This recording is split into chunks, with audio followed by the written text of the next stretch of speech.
Salam kanal izleyicileri, salamlayıram hər birinizi. Bu günlərim sizinlə 9-cu sinif ədəbiyyat dərsliyindən Anarın keçən ilin son gecəsi əsərinə aid olan tapşırıqlar üzərində işləyirik.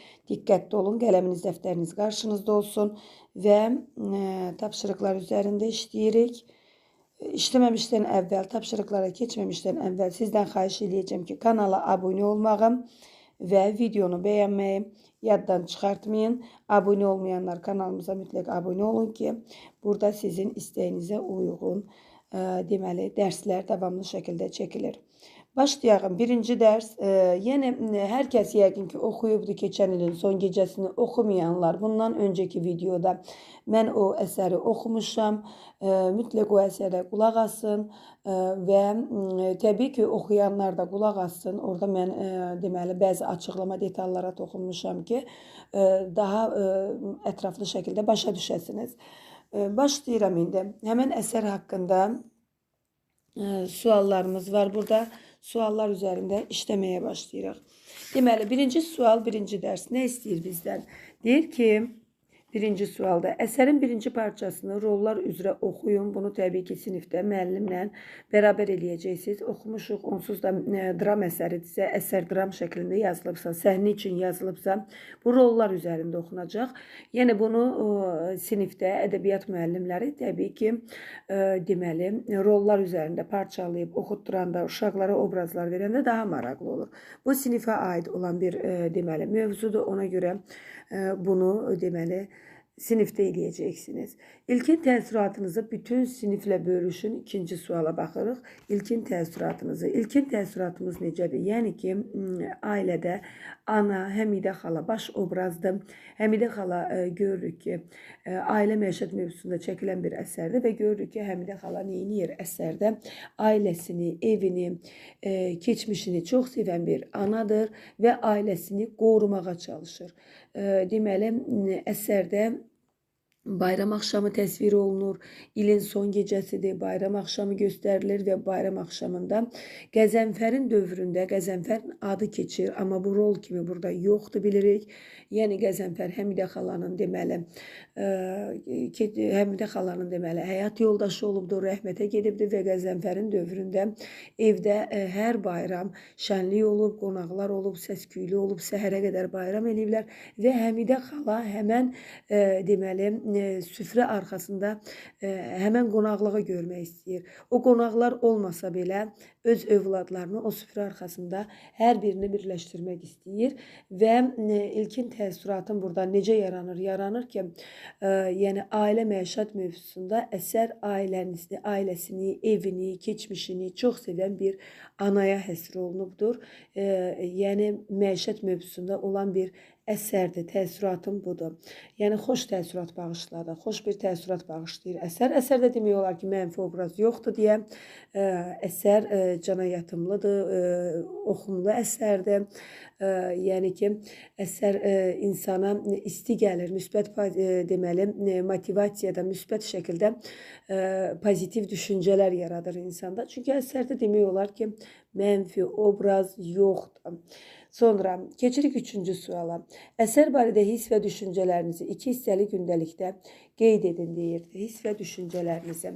Birinci sual bizə burada nə verir? Deyir ki, əsərdə diqqətimi daha çox nə cəlb etdi? Diqqətimi cəlb eləyənlər. Təbii ki, Paçtalyonla olan söhbəti, Paçtalyon Bəşirlə olan söhbət demək olar ki, daha çox diqqətimi cəlb eləyir. Niyə görə? Çünki hər ikisi eyni demək olar ki, mövzudan danışır, amma eyni mövzuya fərqli baxışları var. Bax, mənim səbəbim budur ki, buradan qeyd eləyəcəksiniz. Baxın, bunu indi sizə qeyd eləyim, göstərim. Bu hissədə yazırsınız, bir qoyursunuz, yazırsınız ki, Paçtalyon Bəşirlə olan söhbəti mənə daha çox, deməli, daha çox məni cəlb etdi. Nəyə görə? Səbəbi nədir? Çünki eyni mövzudan danışsalar da, eyni mövzuya fərqli baxışlar var idi burada. Eyni mövzuya fərqli baxışlar vardı. Yəni Poçtalyon fikirləşirdi ki, övladlarla kördur, amma Həmidə xala fikirləşirdi ki, tam əksinə övladlarsız, yəni bir gün olmasın, onlar insanı düşünür, ailəni, ananı, atanı düşünən olurlar. Deyir, sənkiləri bilmirəm, mənim övladlarım elə deyil. Yəni qısa şəkildə yazacaqsınız ki, eyni mövzuya fərqli baxış olduğu üçün. İkinci bir diqqətimi daha cəlb eləyən nə olur burada? Deyə bilərik ki, övladlarının hamısını bir yerdə görmək istəyir. Bu diqqəti cəlb eləyən başlıca mövzudur ki, bütün övladlarını bir yerdə görmək istəyirdi, bir süfrə arxasında görmək istəyirdi. Səbəb nədir? Səbəb yenə buna da səbəb göstərir ki,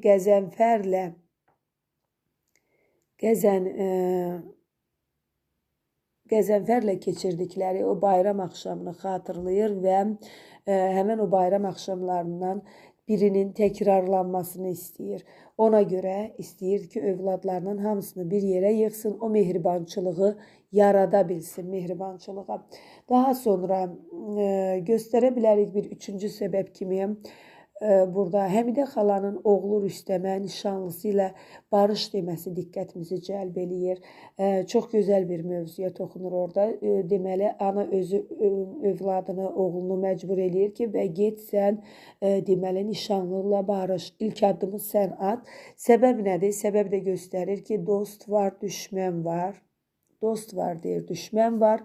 Yəni oğlunu fikirləşir, deyir, olan şeydə hər nişanlı arasında olur. Bunlar hər etaplarda yaşanır, ailədə də olur.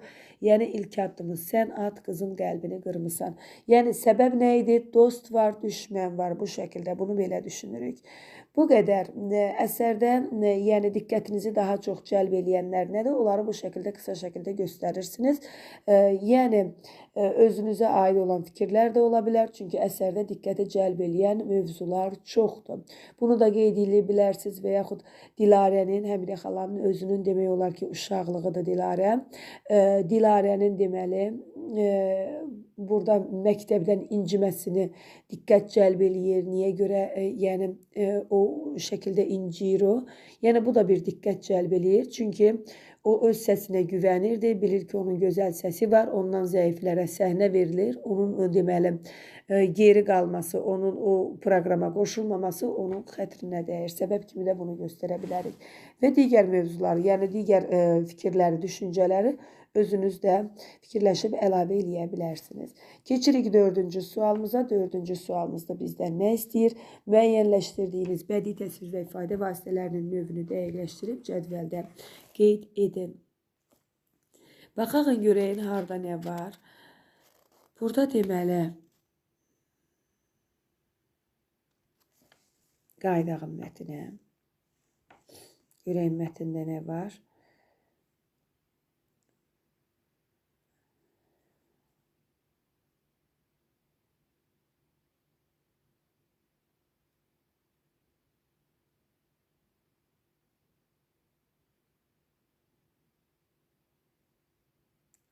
Səhərə qədər deyir, qoy yansın, qoy uşaqlar gələndə pəncələrimizin işığını görsünlər, qoy hamı bilsin ki, burada yeni ili deməli qarşılayırlar, işıqlar yandırılır səhnə. Bu remarka hissələri də var, onlara da diqqət edirsiniz. Deməli, nə edirik burada? Burada bizə lazım idi, deməli, lazımdır bizə bədii təsvir və ifadə vasitələri. Baxırıq, bədii təsvir və ifadə vasitələrini, baxın, əsərin əvvəlində var. Burada belə bir cümlə işlədir, görürsünüz, baxın. Belə bir cümlə işlədir ki, deməli, mənim oxumağım özüm yadımdadır. Səkinə xala ilə Həmidə xalanın danışığında deyir ki, bülbül kimi cəhcəh vururdun da. Deyir, hər axşam deyir, hər axşam bülbül kimi cəhcəh vururdun. Bu cümləni götürürsünüz, hər axşam bülbül kimi cəhcəh vururdun. Sonra nəyə götürə bilərik? Baxın, burada var idi, görürsünüz, deyir ki, öz balası, nəvəsi Vaqifdən danışır, deyir, şirin baladır, şirin baladır, bunu götürür. Bax, bülbül kimi cəhcəh vurur, bunu aparıb yazırıq. Qarşısında yazacaq, bu nədir? Təşbih. Təşbihdir. Sonra şirin baladır nədir? Epitet, bədii təyindir, epitetdir bu. Sonra, daha sonra nə gəlir görək? Baxırıq burada. Burada nə vardı? Deməli, Gülarə deyir ki, biz geri deyir, həmişə biz görməmiş kimi hamıdan əvvəl gedək. Görməmiş kimi, bu da təşbihdir. Özlərini görməmişə bənzədir. Təşbih, görməmiş kimi. Özünü görməmişə bənzədir. Burada, yəni özlərini, hər ikisini. Daha sonra nə var burada? Həmidə ilə deməli, Gülarənin, Həmidə xala ilə Gülarənin söhbətində deyir ki, Gülarə deyir ki, anana rahat olma, daş kimi yatır, daş kimi yatır, uşağı daşa bənzədir. Burada yenə təşbih var. Sonra yeni ili qarşılasın, yeni il deyəndə yeni ilin özü də yenə epitet götürülür, yeni bir il olmur. Bu epitet mənasını götürülür, bir də epitet kimi veririk. Sonra deyir, sabah itə dönəcək, görür, sabah itə dönəcək deyir. Bu cümlədə də belə bir şey də var. Yeni ilə elədik. Burada bax deyir, sabah itə dönəcək. Belə bir cümlədə var. Sabah itə dönəcəkdə də təbii ki, yenə təşbihdir.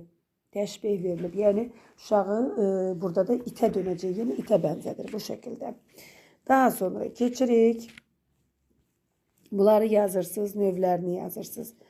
Bu verilən hissədə bədii təsvir və ifadə vasitələrinin, baxın, hamısını buradan yazırsınız. Bir qoyursunuz, iki qoyursunuz, cümlələri, həmən cümlələri köçürdürsünüz. Qabağında da təşbihə təşbih, epitetə epitet kimi yazırsınız. Keçirik 5-ci suala görə. 5-ci sualda bizdən nə istəyir? Deyir ki, kiçik qruplarla birləşib yerinə yetirdiyiniz bütün işlərin nəticəsini müzakirə edin, dəqiqləşdirmə aparıb təqdimata hazırlaşın. Yenə də bu sinifə aid olan bir şeydir, sinifə aiddir. Sinifdə eləyəcək bunu, amma yenə də kiçik qruplarla müəllim birləşdirəcək və müzakirələr eləyəcəksiniz, təqdimata hazırlaşacaqsınız. Burada təqdimata hazırlaşanda nə edəcəksiniz? Həmidə xalanın necə insan olduğunu göstərirsiniz ki, məsələn, Həmidə xala necə idi? Mehriban idi, səmimi idi, ailəsini düşünürdü, uşaqlarına dərdini bildirmirdi, hər zaman üzündə gülürdü, hər bir şeyə pozitiv yanaşırdı, evdə abi-havanı qoruyub saxlamağa çalışırdı. Yəni, o övladlarını həm sevirdi, həm övladlarına güvənirdi, inanırdı. Həm də ki, Həmidə xala, deməli, Həmidə xalanın övladları arasında böyük bir münaqişə yox idi ki, ailədə deyək ki, uşaqlar bir-biri ilə yola getmir kimi bir problem yox idi. Məsələn, bunu müqayisə eləyə bilərik anamın kitabındakı Zəhra bəyəm əsəri ilə. Görürsünüz, Zəhra bəyəm ananın da deməli 4 övladı var. Burada da bu ananın da 4 övladı var, Həmidə xalanın. Bu cəhətdən oxşardılar. Orada da ananın həyat yoldaşı ölübdür. Burada da Həmidə xalanın həyat yoldaşı ölüb. Bu cəhətdən oxşarlıqlar var.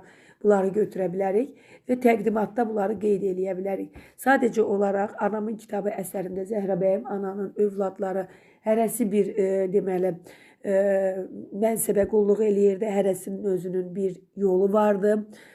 Amma deməli o ailədə böyük münaqişələr yaşanırdı. Onları birləşdirmək mümkün olmadı. Amma burada isə məişət mövzusundadır. Yəni ki, övladlar da davranışlarında, mehribançılığında ailədə problemləri olmadığına görə, yəni belə bir münaqişə olası bir ailə deyil. Münaqişə yoxdur ailədə. Ona görə də bunları geniş şəkildə danışa bilərik. Təqdimatımızda qeyd eləyə bilərik. Müqayisə istəsəniz, müqayisə şəkildə Zəhra bəyəm anı ilə, yəni anamın kitabı əsərindəki Zəhra bəyəm anı ilə də müqayisə eləmək olar. Daha sonra keçirik 6-cı suala. 6-cı sualda bizdən nə istəyir? Deyir ki, gəldiyiniz nəticələr barədə təqdimat əsasında fikir mübadiləsi və müzakirə aparın. Fikir mübadiləsi və müzakirə aparın. Aparaq. Deməli, keçən ilin son gecəsi dramı təsvir edilir Ve bu dramda biz görürük ki bizi düşündürən əsas məsələlərdən biri insan münasibətləridir. Nədir insan münasibətləri? Əsərdə baş rol bilirik ki, kimdir? Həmidə xaladır. Həmidə xala öz ailəsini çox sevir. Evini, keçmişini çox sevən bir anadır. Keçmişini deyəndə, yəni o Qəzənfərlə olduğu o qəzənfərli günləri xatırlayır və o günlərin möhtəşəmliyini yadına salır ki, bayram gecələri necə möhtəşəm keçərdi. Qəzənfər, yenə deyirəm, adı keçir burada, bilirsiniz ki, yoxdur. Ona görə də onu qeyd edirsiniz ki, Qəzənfər neft mədənlərində işləyibdi və hər zaman evə deməli neftdə işləyən dostlarını çağırıbdı. Əsər dram janrındadır. Əri rəhmətə gedir, övladlarını qorumağa çalışan bir qadındır Həmidə xala. Necə anadır? Nikbin anadır. Deməli, nikbin anadır, ailədə pozitiv deməli münasibəti qoruyub saxlamağa çalışır və hər bir şeyə müsbət tərəfdən baxan bir anadır. O bayram axşamı deməli axşamını keçmişdə Qəzənfərin dövründə olduğu kimi keçirtməyə çalışır, olduğu kimi övladlarını süfrə arxasında görmək istəyir və evdə hər kəsin münasibətlərində nə baş verirsə ana hiss edir. Hər bir kəsdə nə baş verirsə ana hiss edir və Dilarə Həmidə xalanın demək olar ki, bir növ öz uşaqlığıdır və o da anası kimi gözəl səsə malikdir, oxuyur. Rüstəmin nişanlısı ilə barışmağa məcbur eləyir Həmidə xala. Yəni sülhün, əmin-amanlığın tərəfdarıdır. Tofiqə yanaşması fərqlidir. Bir ailə quran övladlarından tək Gülnardır ki, deməli digərlərindən də Rüstəmlə də Gülnardan da rahat olduğunu deyir. Yəni Rüstəm də nişanlıdır. Sadəcə deməli narahat olduğu Tofiqlə Dilarədir ki, deyir onları da bir yerə çatdıra bilsəydim, bir yerə çıxartsaydım daha dərdim olmazdı. Və eynəkli kişi ilə yeni il gecəsini bir yerdə demək olar ki, keçirir və söhbəti onu ilə olur və eynəkli kişinin məsləhəti ilə televizor açıb diktorla dərdləşir. Bu şəkildə, yəni təqdimatı bu şəkildə verə bilərsiniz. Sonra evdə iş verib bizə deyir ki, evdə işdə əsərin ardını, ikinci parçanı oxuyun. Oxuyun axıra qədər, yəni mən də sizin üçün oxumuşam, açıb bundan əvvəlki videoda qulaq asa bilərsiniz. Oxumağa tənbəllik eləyənlər orada qulaq asa bilərsiniz, ətraflı şəkildə vermişəm. Tanış olmayan sözlərin mənasını aydınlaşdırırsınız. Mənə elə gəlir ki, burada tanış olmayan elə bir söz yoxdur. Bütün sözlər, yəni dilimizdə işlənə bilən sözlərdir. Telefon butkası deyəndə o telefon köşkləri ki var, onlar nəzərdə tutulur, onları bilirsiniz. Qəzənfər keçmiş dövrə aid olan addır, sonra insan adıdır. Sonra var burada radyo sözü. Ola bilər müasir dövrdə siz radionu bilmirsiniz. Radyo bəzi insanlar bilmir, uşaqlarımız. Radyo yəni bir stol üstü alətli qurğudur ki, ona həm kaset qoyub qulaq asmaq olardı, həm radiosu olurdu ki, açırdı. İndi maşınlarda görürsünüz ki, maşınlarda olan radionun evdə olan stol üstü formasıdır. Daha sonra burada nə var ki, başa düşülmədi.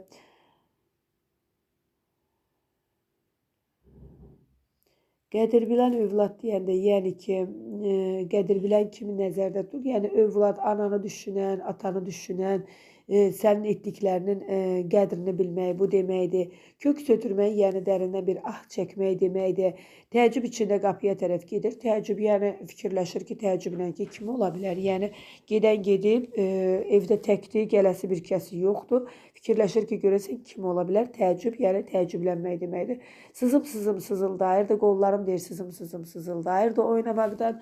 Yəni artıq qollarım sızım o deməkdir ki, ağrıyırdı yavaş-yavaş, ahəstə, yəni yavaş-yavaş, xoş ağrıyırdı. Ağrı deyəcəksiniz, necə xoş ola bilər müəllim? Yəni oynamaqdan sızım ağrıyırsa, yəni bu ağrı bir xoş ağrıdır.